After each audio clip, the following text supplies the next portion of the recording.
आणि मराठी भाषा सप्ताहानिमित्त आज आपल्याबरोबर नागपूरहून आहेत लेखक श्याम पेठकर. पेठकर सर, आपण बघितलं की वऱ्हाडामधून खूप मोठमोठे साहित्यिक आणि कवी झालेले, अरुण साधू असतील, राम शिवाळकर असतील, सुरेश भट असतील किंवा विठ्ठल वाघ असतील. पण विदर्भामध्ये दोन बोली बोलल्या जातात. एक आपण आता वऱ्हाडी जिच्याबद्दल बोलतो आहोत ती, आणि पूर्व विदर्भामध्ये चंद्रपूर भागात वगैरे झाडीपट्टी, त्याच्याबद्दल थोडंसं सांगाल आम्हाला.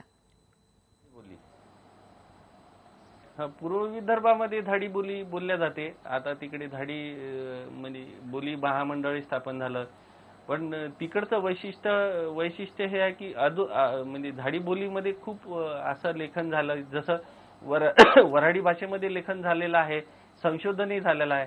सोट्यांनी वऱ्हाडी डिक्शनरी तयार केली होती, वऱ्हाडी शब्दांची डिक्शनरी, किंवा आमच्या विठ्ठल वाघांनी यात म्हणी आणि वाक्यप्रचारांचं हे केलं, संकलन केलं. प्रतिमा इंगोलेंनी लोकगीतांचं संकलन करून त्याच्यावर एक वेगळं भाष्य केलं. तर असं अभ्यासात्मक काम तिकडे झालेलं नाही. पण तिकडे एक झाडी कापसाचा सीझन सुरू झाला की तिकडे झाडीपट्टीचं एक हे असते, म्हणजे नाटकं सुरू होतात, त्याला तिकडे दुकान असं म्हणतात. आणि अतिशय वेगळ्या पद्धतीने ही नाटकं होतात, रात्रभर नाटकं चालतात, गाणी होतात त्या नाटकांमध्ये.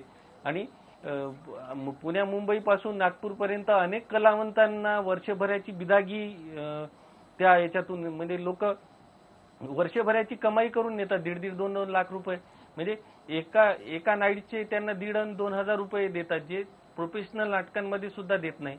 आणि शेताचे चर खोदून फक्त तिकडे स्टेज केलेलं असतं, म्हणजे दूर उभं राहिलं तरी नाटक दिसतं, तरी लोक तिकीट काढून त्या चराच्या आतमधल्या बाजूमध्ये बसतात आणि रात्रभर नाटकं चालतात. त्याच्यामुळे आपण थांबायचं कुठं कापूस विकायला आल्यानंतर? बरं, मग शेती भातीचे सगळे संदर्भ येतात तिथे, आणि मग सोयरिकी जुळतात, सगळे रोटीचे व्यवहार होतात. महाराष्ट्राची अशी खूपच समृद्ध संस्कृती आहे इथे. आयबीएन लोकमतच्या दर्शकांना आपण या निमित्ताने हे पण सांगू की सरांचे 2 चित्रपट सुद्धा नवीन आता येतात आहे. चित्रपटांसाठी सुद्धा पटकथा लिहिली आहे. टिकल ते पॉलिटिकल हा प्रोग्राम आहे त्यांचा खूप गाजलेला.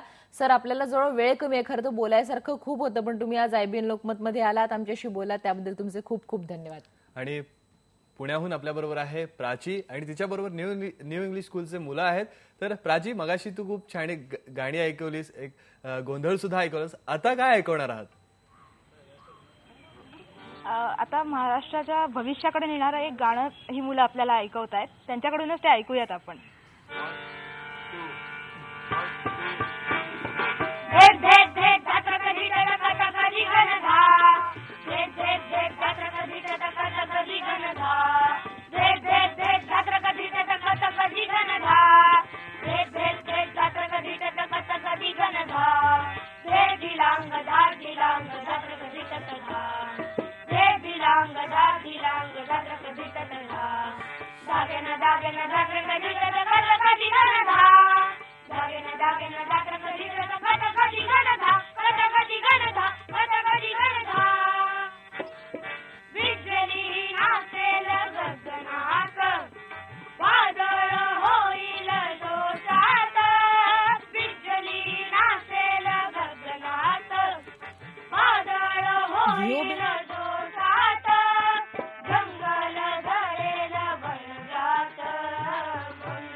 सादर केलेलं आहे आणि सगळीकडे मंगल होणार आहे, सगळीकडे छान सगळं होणार आहे, असा संदेश या गाण्यातनं यांनी थोडक्यात आपल्याला दिलेला आहे. मुश्ताक, खरंय प्राची, ही मुलं तुझ्यासोबत होती आणि यांनी खूप छान गाणी आपल्याला ऐकवली, अभंग ऐकवले, त्याबद्दल तुझे आणि त्या मुलांचे सुद्धा धन्यवाद.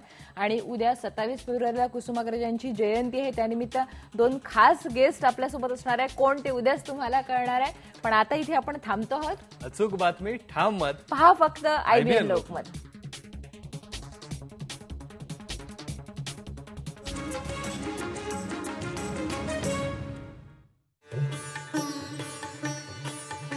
माझ्या वऱ्हाड देशात सोने पिकते वावरी, त्याची करा या राखण होई कुबेर सोकारी.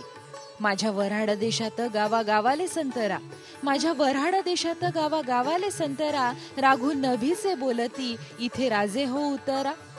माझ्या वऱ्हाड देशात न्यारा मराठी शृंगार, जशी सजूनिया चाले कोण्या पाटलाची पोर. माझ्या वऱ्हाड देशात रंगे बंगल्याचं पानं, माझ्या वऱ्हाड देशात रंगे बंगल्याचं पानं, चुना लावी ते लक्ष्मी, काथ लावी नारायण.